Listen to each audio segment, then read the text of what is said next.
led and on Facebook, on social media, asked a bunch of the Bundy Ranch supporters to remobilize and come to Eastern Oregon.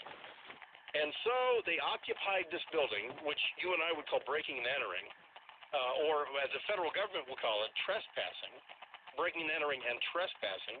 And they've occupied this building. For what reason, I don't know. And it's really hard to find out from them what the reason is. But this is going to be a big deal as of Monday because it has all the elements that the media loves. It has right-wing guys, ultra-right-wing conservative constitutionalists who think that the relationship between the individual and the federal government is, in fact, a confrontational one.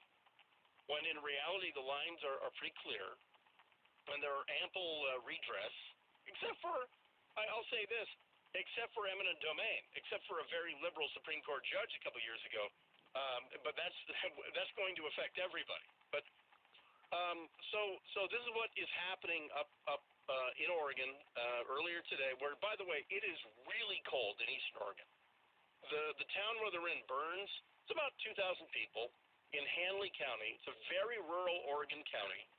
If you landed in Portland, Oregon today at noon, it would take you about 5 hours to get there. If you landed in Boise and you have four-wheel drive, it would take you 3 to 4 hours to get there. It's at high altitude. It's at about 5,000 feet. It is bone dry. The snow is dry as a bone. Your nose hairs freeze. It's -10 there. It's a beautiful place. I love it. I love Eastern Oregon. What's different between Cliven Bundy last year and these guys tonight is that Bundy was talking about his own private property rights.